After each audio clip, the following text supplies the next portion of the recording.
嗨，大家好，我是探评书，今天是2026年7月14号。這一期咱們聊一篇南方周末的一篇報道，標題叫700公里返鄉礦工逃過留神峪礦難，逃不開故鄉生計。這是南方周末2026年7月4號一篇文章，一聽這個標題大家就知道聊的是什麼事情。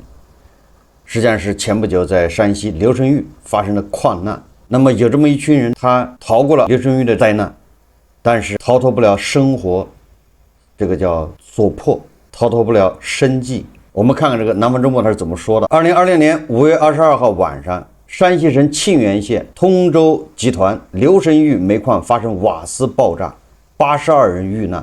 事故發生後，礦上的外包礦工紛紛回到他們遠在700公里之外的家。陕西省安康市浔阳市红軍鎮，除了過年，紅軍鎮次坪村10幾年來還是頭一回這麼有人氣，幾乎每家的男人們都從礦上回來了，在家裡幹農活，帶孩子，陪家人。但留神峪礦難後，一切都被按下了暫停鍵，回村的礦工們陷入了漫長的等待。中國有很多地方，那个地方的人幹的事情都是一樣的。這當然了，這都是歷史原因形成的。你比如說廣西有個縣是吧，淘金，他專門在國內淘完，跑到國外去淘，剛果金、非洲，都是那個縣的，好像叫上林縣。那一個縣的男的基本上都是淘金，都幹這活。安徽桐城那差不多一個縣，咱不能太誇張，很多人跑去做早點。如果你在安徽之外，你早上買早點的時候，你一聽到那口音带點安徽的，你就可以問他你是不是桐城的，估計80%都說是。做早點的，哪怕你在天津正在那這個烙煎餅果子的，你以為他是天津人是吧？錯了，是安徽人，他是安徽安慶的。煎餅果子來一套，雖然是天津的特產，但是是安徽人做。陕西省安康市也是歷史原因導致了他一個地方都是挖煤礦的，可能當地就有礦，當地人祖祖輩輩恐怕都是挖礦為生，所以已經習慣了挖礦這種活啊，就像基因一樣的血液在他們身體裡面流淌，所以他們本能的出去討生活啊，就去挖礦。但是這個說法不一定特別準確，他們更願意選擇挖礦。祖傳的技藝，50歲的劉祥森在留神峪煤礦1號井做皮帶工，一天350元，這個收入還是可以的，是吧？那就是叫伸手不見五指，叫什麼暗無天日，在地下。但是一天350，比你幹你的愛好，送外賣、開網約車、當保安那賺的要多。發生爆炸的3號井在地下與1號井連通，因為距離近，1號井的許多礦工也出事了。我們這個院子有7戶人家，就一家沒下礦。你看一個院子6戶人家都下礦。劉先生妻子說，這次礦難他們院子裡有3戶都出了事，3個都沒了，那就是3個家庭就破碎了。51歲的劉祥峰在1號井做採煤工，這看樣是兄弟倆，是村裡較早下礦的。他們家門口停着一輛白色的麵包車，是一名遇難工友的離世的鄰居，45歲，是掘進司機。家人們忙着料理後事，劉祥峰幫忙將車一路開回村裡。劉祥峰年輕時幹掘進，打貓桿、架棚子，屬技術工，工資高。近2年因體力下降，換成了輕煤雜活，工資也跟着降了。早年下礦的時候，他沒什麼安全意識，管他的，多掙點錢，能把家裡條件搞好一點。在礦上時，如果上早班，劉祥峰每天清晨4點半起床，6點換衣服下井，下午3點半下班，出來已經是傍晚5點。外包隊的宿舍是2層樓高的簡易活動房，沒有空調和風扇，夏天熱得要命。為了省錢，他1年最多回1-2次家。這個我們都能理解。比亞迪在巴西的工地是吧？巴西電視台、巴西的那個勞工部、巴西的什麼檢查部門跑去一看，驚呼：這就是奴工。那你看看留神峪的煤礦工人，他們的宿舍，這就是牛馬，這就是底層牛馬的待遇，他的生存狀況。妻子於兆翠留在家裡帶孩子，種門前一點水田。丈夫下礦時，她總是揪心啊。2人養成習慣，丈夫每次從井下出來，都要第一時間發视頻或報平安。這個工作又累又危險，待遇也不好，生活條件也很差，像奴工奴役。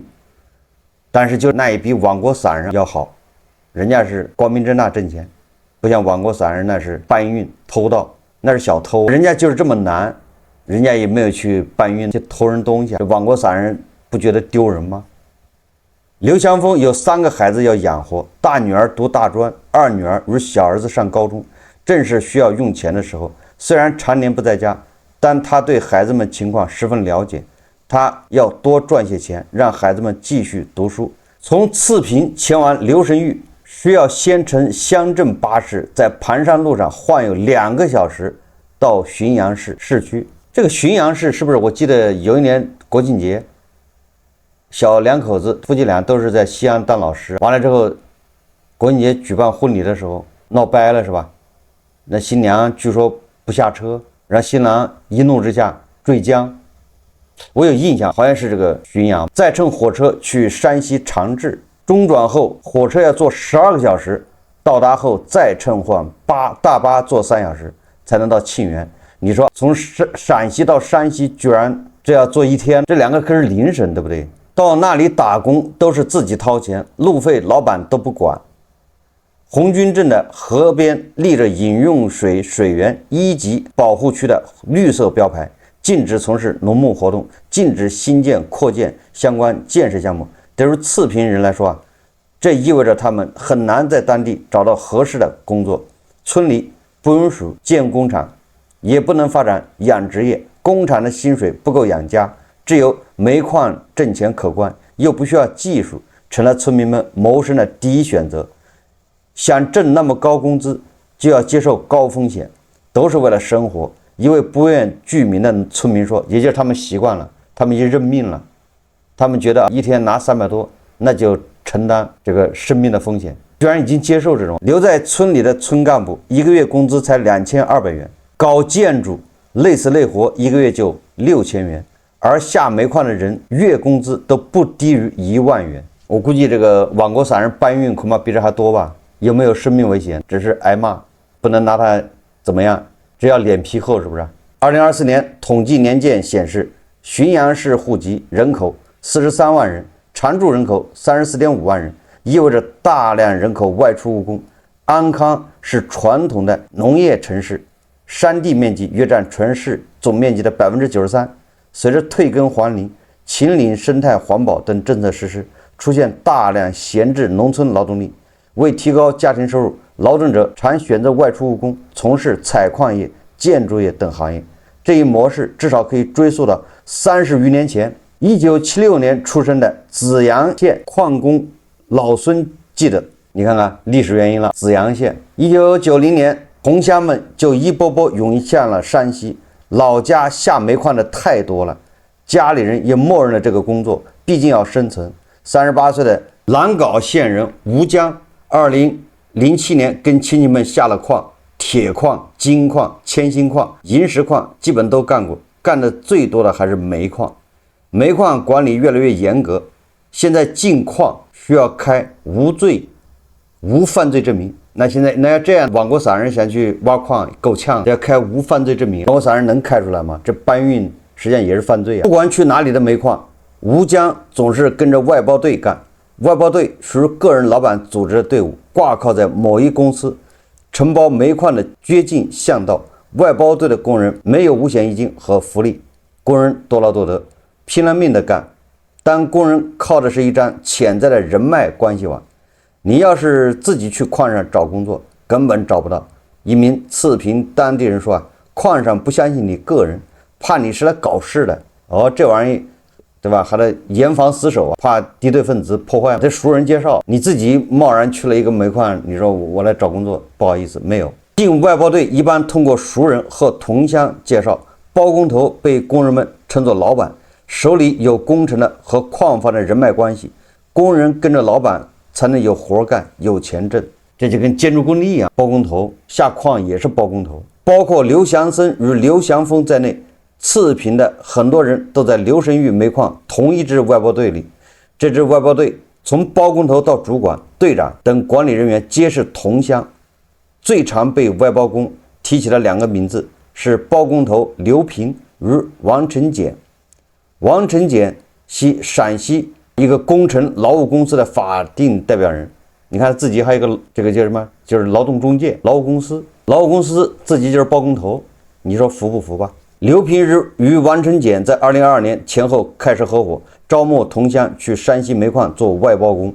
劉祥峰說，劉王二人在劉神峪煤礦1號井有2支綜採隊、3支掘進隊，在3號井有1支綜採隊，隊裡總共有400人，其中浔陽本地人佔半數，人挺好的，很多人是衝着劉平才去的。劉先生覺得與老闆知根知底，利益能得到更多保障。王成儉曾是劉祥峰的鄰居，劉祥峰回憶，老闆從不拖欠工人工資，掙1分錢1分不少的打到你卡上。你看中國的底層工人要求就這麼簡單，你不拖欠工資，哪怕是冒着生命危險，你只要給的錢合適，那都幹。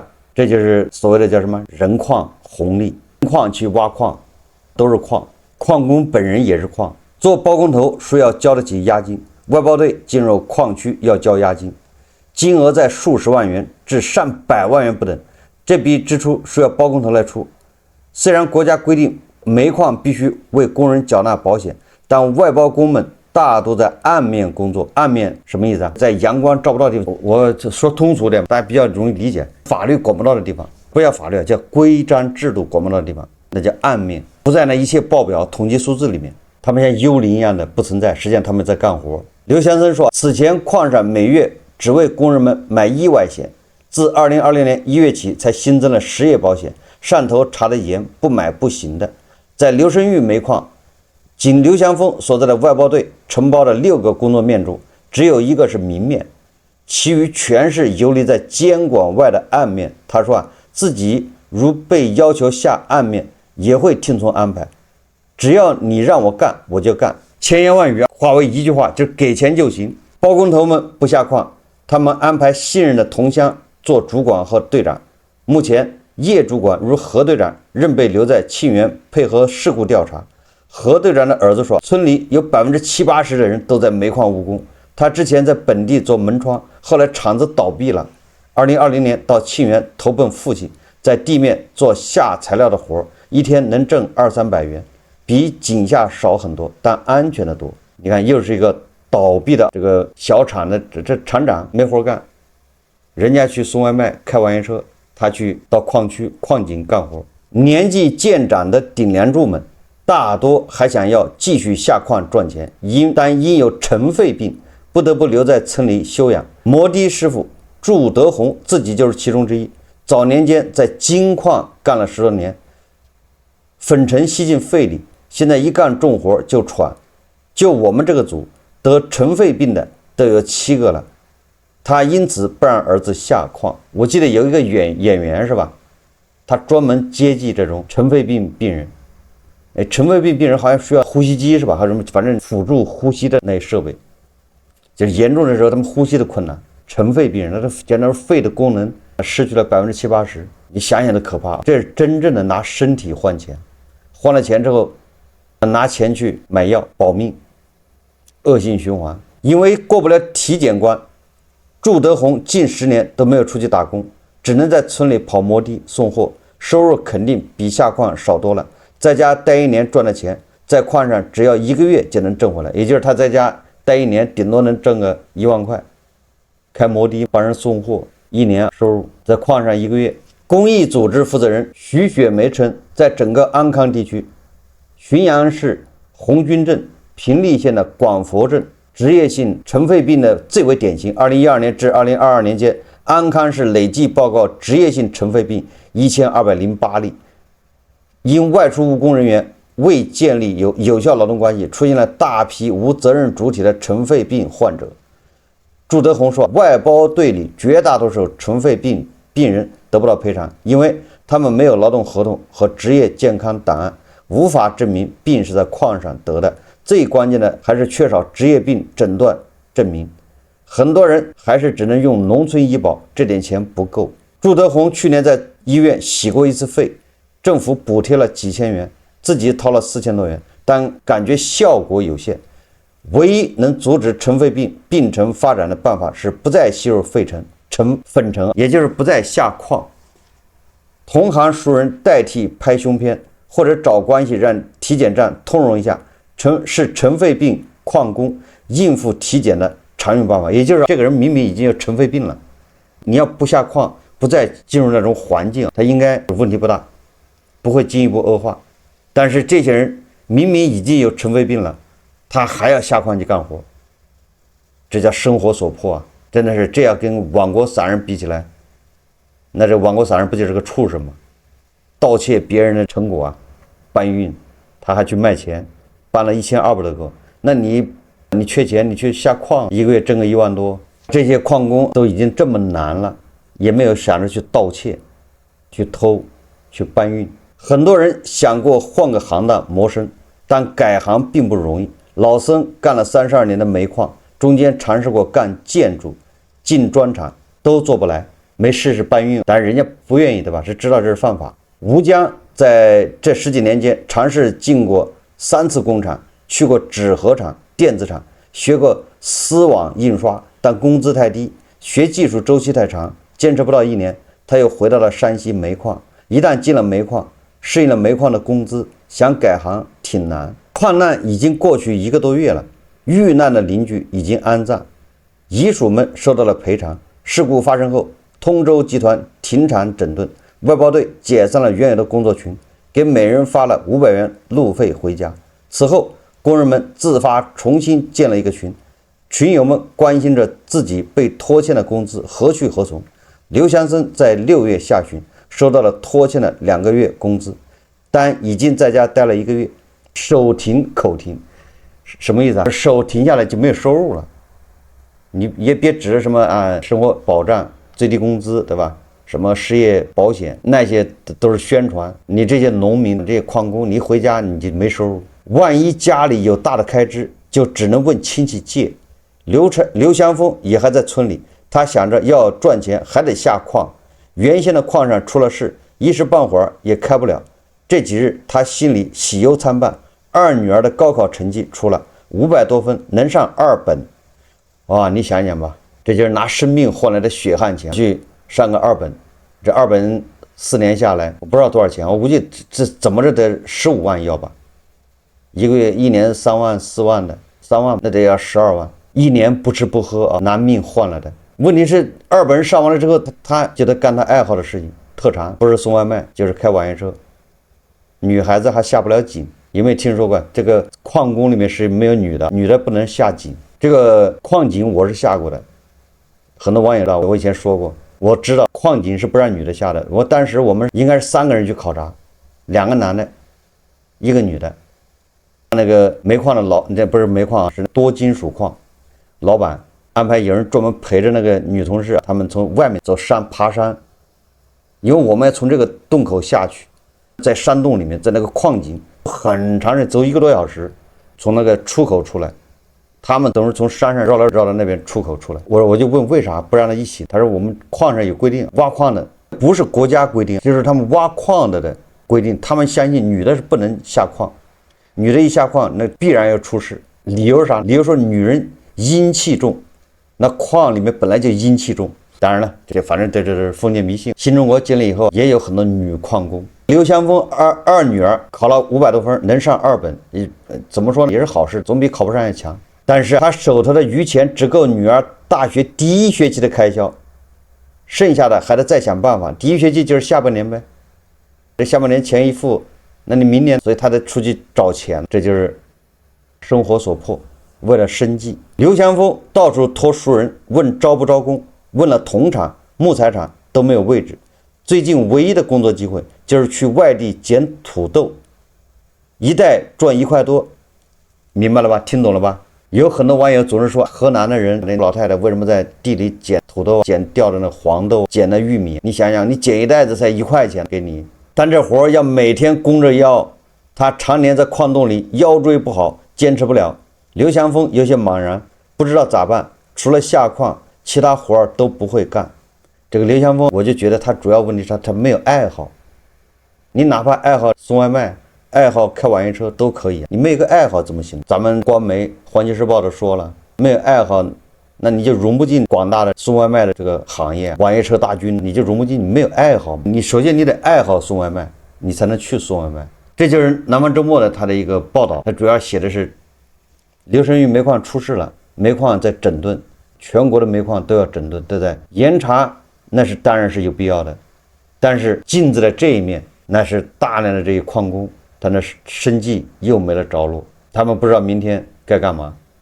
這就是南方周末的一篇報道。但是我在想，為什麼這些人他的生計最後就變成這樣呢？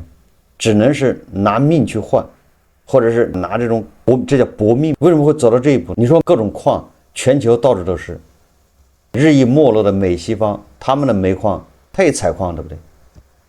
你比如澳大利亞那煤礦更多，是吧？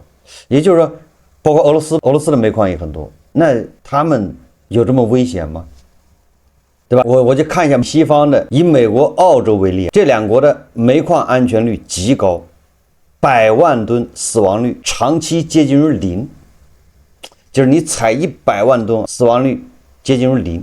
這個概念大家不知道，我有印象，因為在大概2000幾年的時候，媒體經常會報道，那個是叫帶血的 GDP， 帶血的 GDP 指的就是礦難，每挖1噸煤或者每挖多少噸煤，就要死1個人或者多少人，所以它叫帶血的 GDP。 那個時候礦難比較多，後來經過長時間的整頓，實際上礦難這個事情少多了。我不知道大家有沒有這個概念，大概有一段時间这个礦難非常少，但是近2年還有礦難又出來了，透水事故是吧？瓦斯爆炸，各種礦難，感覺層出不窮。所以說很多網友看了南方周末這個報道，或者大家聽了這個普通的礦工故事以後，都會產生一個疑問，就為什麼在技術和監管如此發達的今天，有些地方的煤礦安全隱患呢，依然像個幽靈一樣揮之不去。我想原因主要有這麼幾個，第一個是經濟周期下的煤炭焦慮，產能衝鋒。前幾年隨着自動化和強監管的普及，礦難確實大幅減少，但近年來由於國際能源格局動盪，供應鏈重置，加上各大工業，就是各地的大工業對電力和基礎能源的渴求，尤其是現在什麼人工智能、算力，這個算力背後就是電力，這個背後電力，因為算力吃掉很多電力，那得供電是吧？那供電要求一大，那咱們70%是火電，那火電就是煤是吧？所以對能源對煤的消耗也大。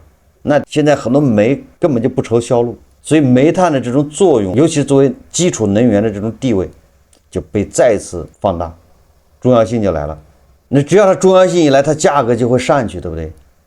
尤其咱也說的近一點，波斯灣海峽一緊張，能源它就緊張，能源一緊張，煤價它也會有利潤，煤價上漲，這中間就有了很大的利潤。那地方政府和這些企業就在安全與產能之間動搖了，因為你挖的越多，賺的越多，那產能你不是不能隨便擴產，對吧？你的各種安全條件、設備等等，你都到了之後才能擴產，但是你的擴產，你的工作面就那麼大，你也擴產不了。比如說你同時那只能2條線，但是有人他就開4條線，為什麼呢？產能一大，賺得多，就趁現在行情好，趕緊賺一把。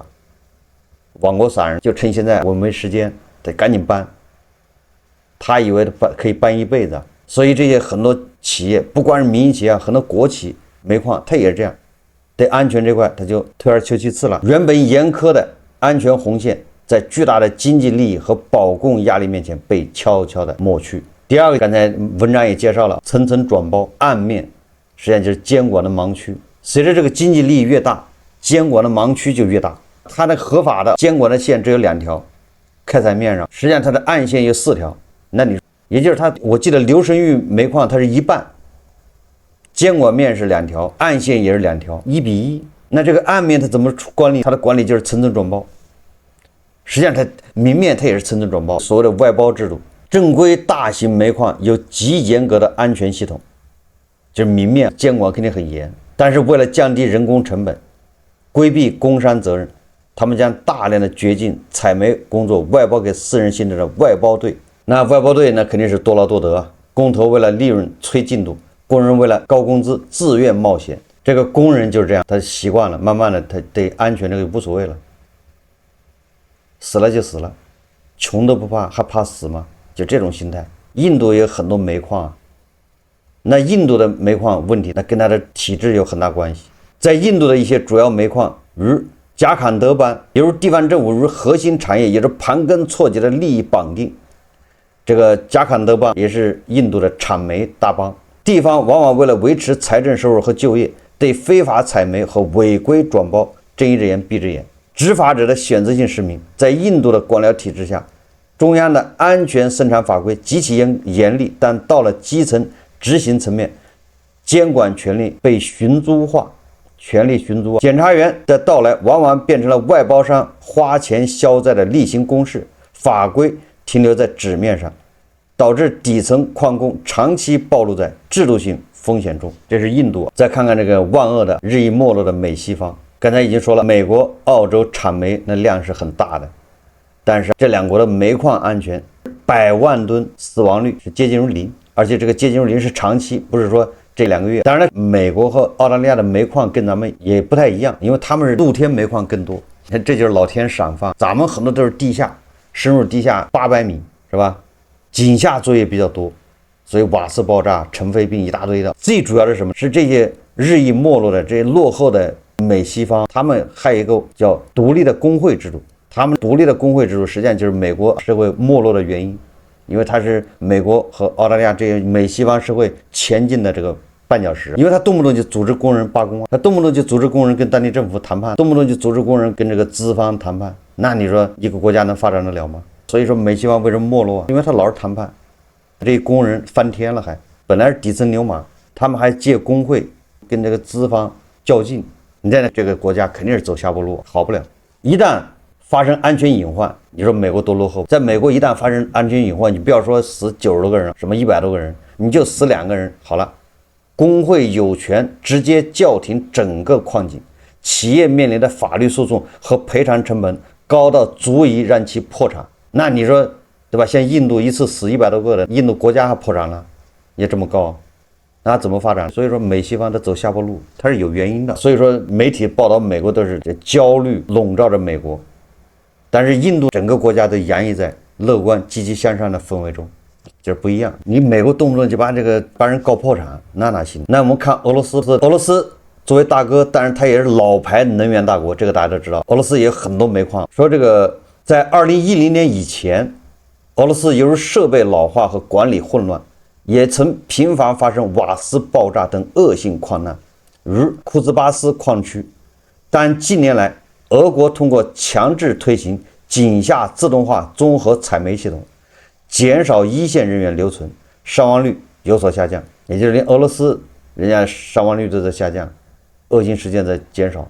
那不對呀，咱們可比俄羅斯經濟要好啊。那意思是俄羅斯也走了邪路唄，俄羅斯也要往邪路上跑，怪不得也不行了，是吧？我看了南方周末这個報道，這說不出來什麼感覺，就感覺這個底層人太難。實際上難的不僅是礦工，礦工有生命安全危險，也有瓦斯爆炸，有什麼這個呢透水。但是你以為只有礦工危險嗎？你在廠房裡面制鞋的、做鞋的一樣也有危險。你做什麼烟花炮竹的也有危險。好，你說這些有危險，你去摘个藍莓也有危險，那是為什麼呢？那個井下有危險，你好，我們都能理解是吧？那在密閉空間是吧？在下面又是瓦斯又是透水，這個確實。那你說你在廠房裡面，寬大明亮的廠房裡面也有生命危險，廠房裡有危險，那你說對吧？你去摘個草、摘個藍莓還有危險。歸根結底，說一千道一萬，實際上人命不值錢，那就是命只能放在第2位。對，歸根結底就這意思，人不當人看，人是礦，生活所迫，什麼事都幹得出來。但是我們的這個老百姓啊，底層的人，他的優良品德還在，生活所迫，冒着生命危險，他也不去搶，他也不去什麼搬運。所以像這個亡國散人這樣人渣還是少數啊。如果這些下礦井的他去搶，社會不亂套了嗎？他連死都不怕，他為什麼不去偷不去搶？還是這個叫人性，做人有底線。所以說像這個亡國散人這種沒底線的也是罕見，羞辱了他的先人，讓他的先人在這個地下都抬不起頭，遭人恥笑，不孝子孫搬運為大。好，這期節目咱們就聊到這裡，感謝大家收看。如果喜歡我的節目，歡迎點讚評論，謝謝大家。